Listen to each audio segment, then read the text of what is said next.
Hi everyone, and welcome to the OBS tutorial. For those of you who are not familiar with OBS, OBS stands for Open Broadcaster Software, and it's a tool that you can use in order for you to go live from your desktop to any number of live streaming services like Facebook and YouTube. Now I know many of you are saying, well, I can already do that from my computer, so I don't need this. Well, the reason why OBS and software programs like OBS are useful is that it allows you to do a little bit more than what Facebook currently, or even for that matter, YouTube, currently allows you to do if you're just going live from your computer. Namely, if you wanted to share your screen, you won't be able to do that if you're going live from Facebook or from YouTube, but if you are using a device like OBS, you will be able to do that. So before we get started, I wanted to quickly introduce myself to you. My name is Edie Clark, and I'm owner and operator of Virtually in Sync, and I run a Facebook group called Video Kickstarters. I am a video creation and video marketing strategist, or for short, just a video strategist. And what I do is I help my clients get visible, get clients, and get money through using videos. So what I do specifically is I teach you how to confidently create videos that will convert and attract clients globally and get you paid and make a big impact on your business. So let's get started. So first, I'm going to bring your attention to my personal profile page. As you know, you can go live on Facebook from either your profile page, your business page, or a group. So for this example, I'm just going to click on live video, and then I'm not going to type anything in here for now. If you wanted to type, you could just type whatever you wanted to say about the video that you're going to do, but we'll have another opportunity to do that a little bit later on. So I'm going to click on next, and the next window that opens up is typically going to be your preview window, which would be showing you if Facebook was connected to your computer right now. But right now it isn't, because I'm actually recording this on Camtasia. So Camtasia is using my camera for the time being. But for this example, I really actually wanted to bring your attention to the lower right corner where you see a camera icon, and it says to share live videos from an external device, click here. So I'm going to click there. It's going to open up another Facebook page, which is going to give me some more specific information in terms of being able to broadcast live, whether I'm going to do this from the desktop or other means. For this particular example, I am going to use another device. And like I mentioned, I'm going to use OBS. So this literally just tells you that to get started using an outside device or a third-party device, it's literally 3 steps. You set it up, you connect it, and then you broadcast. So for this example, we're just going to focus on OBS, but they do have other examples here. This one, Wirecast, is a paid device, and XSplit has a free option attached to it. So we'll just go on to OBS, and it takes you to their website, which is obsproject.com, and it allows you to download the software. So if you don't have it, if you're Mac or PC, you can download the software here. So now we're going to open OBS. So I have it opened and ready already, so I'm just going to open up the tab down here. And this is what OBS would look like typically if you are opening it for the very, very first time. You're just going to see a blank or black screen, and then everything beneath there is going to be blank as well. So what OBS essentially is it is a device or a third-party application that allows you to go live on a number of different platforms. YouTube and Facebook are 2 of those platforms that they allow you to go live on. The perk about using something like an OBS is that you're able to do things more than just speaking to the camera, which is typically the only thing that you'll be able to do with either YouTube or with Facebook. So let's say, for instance, for me, I like to show my audience what I'm doing. So I like to do quick tutorials where I'm taking them through a particular software or a particular website. In order for me to do this in a live setting, the only way that I'll be able to do this is to use a third-party application. OBS is the #1 application that's free that you can do this with. There are plenty of others that you can use. Zoom, Blue Jeans on Social, Wirecast. There are a number of other ones, but you have to pay for those applications. There are some things that are sometimes quirky with OBS. For a period of time, I actually wasn't using it because it got a little quirky. But now they've done a lot of updates and upgrades, and so it's getting much, much better now. So what I first want to do is draw your attention down to the lower third of the computer screen, and you'll see there are two boxes. One says scenes and the other one says sources. And scenes are how you have to set up what you actually want OBS to show on Facebook Live. And you need to do this in groupings. So think of a scene as a bucket. So you want to add different elements and sources to this bucket. So you come down here and you hit on the plus sign, and it allows you to add your scene. You can keep the name as scene 1, scene 2, scene 3, or you can actually name it what it's going to be. So this is going to be my first most important scene, which is going to be my webcam and my audio track. So I click OK. And as long as that's illuminated, I can now add in the sources. And the sources basically means what are the actual elements and sources that you're going to use that will be your webcam and your audio. So again, you come down to the plus sign, a window opens up, and you have a number of capture devices that you can select. I'm going to first select my audio, and I will click OK, and then I'm going to go to the device tab and then select the correct microphone. So I'm selecting the microphone that I'm actually using right now. And now you can see that that information has been added there. So it is actually capturing and hearing my current mic. So the second thing that I want to capture is my video. So I'm going to go to Video Capture Device, and then I'm going to select the correct webcam. Now it does select the correct webcam in this instance. The only problem is the formatting. If you can notice here, it's very square, and that's what's called standard definition television. We don't work in standard anymore. We're all HD and widescreen. So I want to change this so that when I do finish my product, I'm not going to have black bars on either side, because this, the way that this dimension is, will never fill my entire screen. So I'm going to go down here to where it says resolution FPS type, which stands for frame per second type, and I'm going to select on custom. So I'm going to go to custom, and then I'm going to, you see that I got taken away. I'm going to go to resolution, and I'm going to make this, I want this actually to be 1280 by 720. And that's the minimum for high definition. And I'm going to do the minimum because you don't want to have to overwork your computer. If you're going to do high definition at 1920 by 1080, you really have to have an extremely robust computer that can handle that. And so just to play it safe, 1280 by 70 is fine, because this is only going to be on Facebook.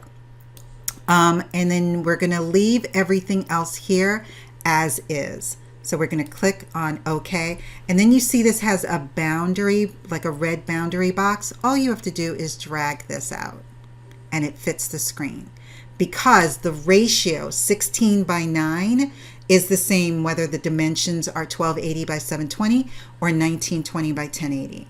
The only difference is if I had selected 1920 by 1080, I wouldn't have had to expand it. It would have filled the entire screen, but we're good. So the next thing that I want to do under scenes is I want to, let's see if I have a window open over here. And I do. So I'm going to create a new scene that's going to be, I'll call it website. And so you see I went away again because I'm no longer, this webcam and audio are no longer illuminated. So the second that you switch scenes, you go away. So we're going to go into sources again so that I can select the correct source. And I'm going to go to display capture. And so once I click on OK, it automatically pulled up the display that's on my second monitor. So this is exactly what I wanted it to do, so that's what I'll do. If you have one monitor, it will pull up the contents on that one monitor, so you don't have to worry about it. So I'm going to click on OK. Now, whenever you're adding scenes that you plan on using in your live stream, You want to have your voice to be heard, so you need to make sure that it's capturing your mic on every single scene. So you manually have to add your mic to every scene, because if you can see here under mixer, there's no audio that's going to be captured. So you come back here to the plus, you go back up to audio input, and you can see that there's something here under add existing already. So we're going to select that, and now you can see that my audio's in there. So for every scene that I select that I want to have as a separate scene, I always have to include audio on that. Now I'm going to go back to webcam and audio, and the one thing that's missing for this is I want to have a lower third that's going to run at the bottom of my screen, that's going to identify who I am, what my company is, and things of that nature. So that's going to be an image that I actually created in Canva. So I'm going to browse to find that, and I believe I put it on my desktop. I hope I did.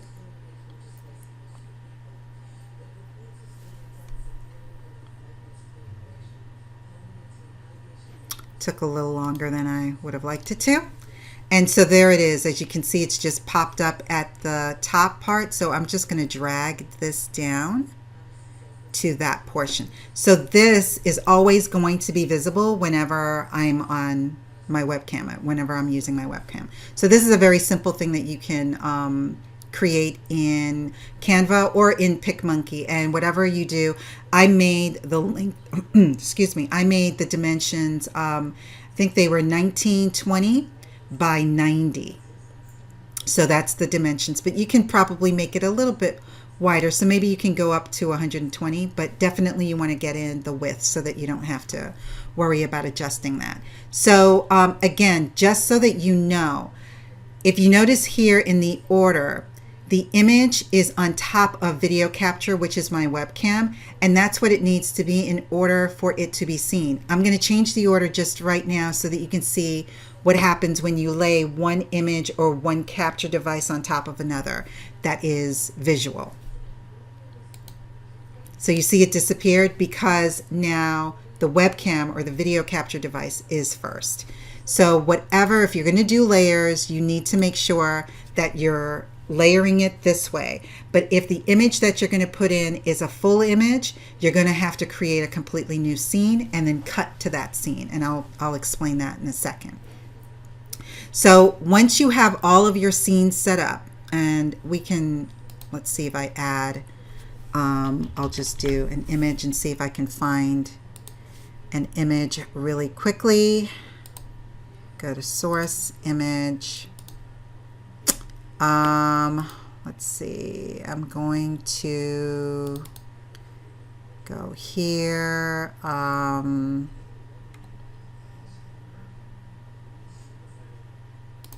Bear with me. Oh, here we go.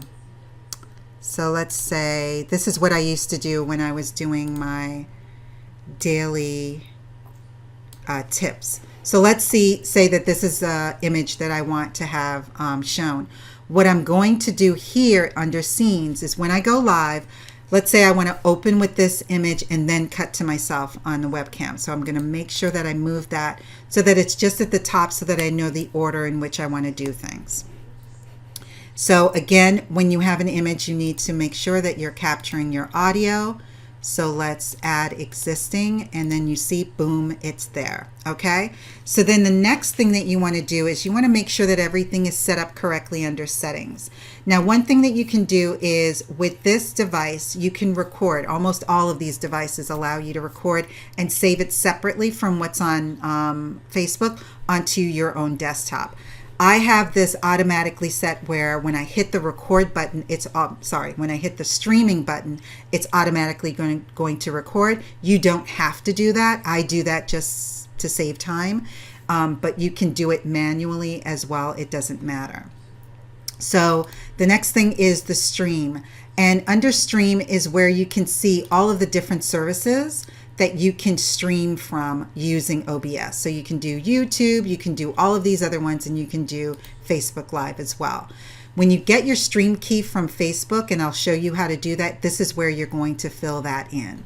Other than that, you want to check in to output, and you want to make sure that you have these adjusted to whatever the recommendation is for your particular computer. So whatever your computer can handle, that's what you really want to be able to do. The safest recording quality is the same as your stream. You do have some other options on here, but really to play it safe, just leave it as stream. Then for your recording format, that is optional, whether you want to do it as an MP4 or if you want to do it as an MOV, that is totally up to you. And then there are some specific requirements depending on what you're doing specifically in OBS. And then for audio, again, I leave everything that's at the default. So I'm going to come back here. I'm going to keep this screen open, but I'm actually going to pop back over to Facebook so that you can see what we're going to do next. Now, before we go over to Facebook, we're back here on, actually, I'm going to click OK for the time being because I want to show you something else. Studio mode is what you will want to be in when you're going live.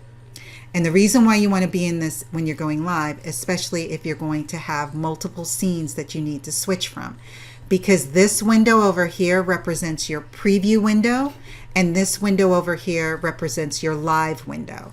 So whatever your audience is seeing is going to be on the right, and whatever you want to have come up next, in my instance, I want to have myself come up next. Then you have that in your preview window. When you're ready to switch, all you have to do is click on transition and then it switches. Then you can come back over here and say that this is the next one that you want to say is going to be the next scene. And then when you're ready to go to that scene, you hit transition and there you appear again. So I wanted you to see this before we went over to Facebook. So we're going to go back to the page. We don't need this anymore. And we don't need that anymore. And so we are ready to go live. So we come back to this page and we click on Create Live Stream.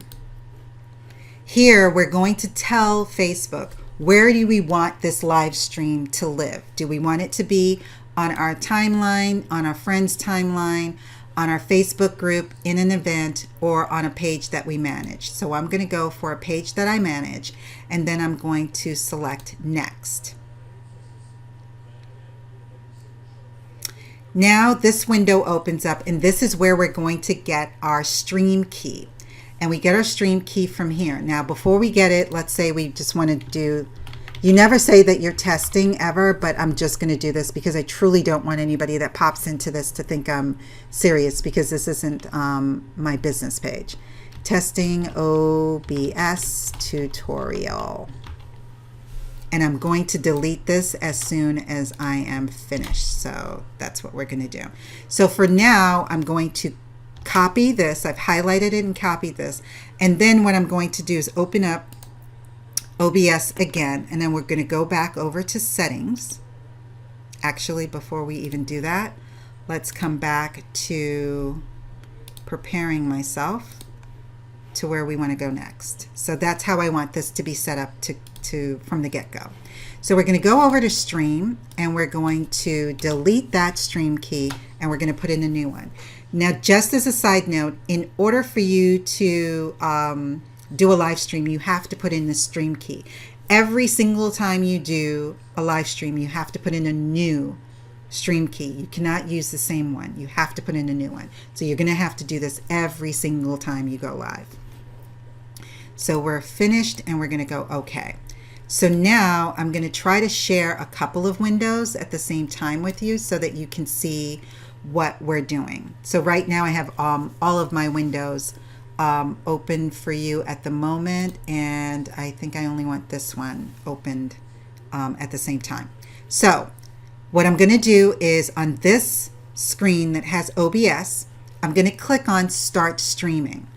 Shortly after I start streaming, it's going to record as well at the same time, because that's how I have it, but you don't have to have it set up that way. You're then going to see the preview window over here do something. So it's going to ask you, yes, I want to start. And then you can see it's streaming and it's recording all at the same time. Now over here, and then you can see it's going to start fetching and trying to grab that preview. You can also hear me in an echo, and I'm going to mute my speaker so that you won't hear that. So I've done that. So now this is the preview window. So nobody can see this yet because I have not gone live. As soon as I hit the go live button, that's when I will actually be live. And then what I'll be able to do, it's a little multitasking here. What I'll have to do is I'll have to keep this open so that I can transition from one scene to the next. And I have 3 scenes here that I wanted to transition to. And then I'll also have to keep an eye on my Facebook, because if anybody is commenting, that's the only way that I'm going to be able to see it. I cannot see anyone that's commenting if I only have my OBS window open. So you kind of have to have a couple of things going on at the same time, but you know, such is life. So anyway, so now I'm ready to go live. So you click on go live, and then it starts to spool. And actually on my other screen, I have my page that I'm going to have that going onto. So now this is the window that you can keep track of anybody that's commenting. You can have that window open as well. But I like to just confirm and make sure that it's actually on the page that I want it to be on. So I'm refreshing that page, and I'm going to scroll down and bring it over just so that you can see that it actually is recording. So I'm going to bring this over real quick so you can see it's actually recording me right now. So I'm going to put this back over here, and then so you can still see that this is actually what's going on. So when you're ready, you can then transition. There is a delay between what you're doing on OBS and when it actually goes live, and we'll be able to see it's about a 5 to 6 second delay. So don't worry about what you're seeing. Focus on what you're doing in real time. So I would continue to speak and say whatever it is that I wanted to say, whether I'm introducing myself to the audience or I'm jumping straight in and starting to teach and talk to my audience about whatever it is that I wanted to talk about. At the same time, I'm making note to make sure that I have my next scene rearing to go. So as soon as I'm ready to share my next scene, I will hit on the transition, and then I will immediately start talking about whatever it is that I wanted to address on this, even though on Facebook it wasn't there yet. So on here, I will just talk about this is what I'm doing, and I'll move my mouse around. If I need to change pages, I can do that, and that will also be seen on my camera as I go live. So that's all that you need to do. When you are finished with everything, you're saying, okay, that's it. We've tidied up. We've done everything that we need to do. You can transition back to yourself if that's how you want to end it. If you have a call to action image that you want to post, then you make sure that you create a scene for that as well, so that you can have your call to action, whether it's that you want them to sign up for something, you want them to visit, you want them to like, whatever it is that you have your call to action to be, and then you can make sure that you cut to that. So when you're finished, you can just come over here to where it says end live video and click on end live video. And then when we're finished with that, we just click on stop streaming, and that stops your stream as well as it stops your recording. When you are finished, your video will live on Facebook, and then you'll also have a recorded copy of it on your desktop in the location where you've asked it to be. So I'm going to come back here to settings so that you can see where that's going to go. So under output, this is the path. They automatically set where your path is. You can always change it. So I've changed mine that I want it specifically to go into a folder that's called videos and live streams. But you can send it to wherever it is that you want. So you just click on browse, and then you send it to specifically where you want it to go. That's where your video is going to live. Okay, and that is it. It's as simple as that. So if you have any questions, please post your questions below and ask me. I'm also going to, in post, I'm going to put in time codes so that if you need to jump ahead to any particular section, you'll be able to do that, as opposed to listening to this entire 20-minute video. So anyway, again, I hope that was helpful, and I'll look forward to hearing from you soon. Take care and have a wonderful day. Video marketing enables businesses to increase brand awareness and gain clients. If you're not sure what you need to do or how to go about doing it, then you need to schedule a free 30-minute consultation with me. During this consultation, we will discuss your current marketing plans and how video can help with engagement, awareness, and increasing your bottom line. If you're interested, sign up at www.virtuallyinsync.com/learn more. Thanks again for watching, and I look forward to hearing about your video success.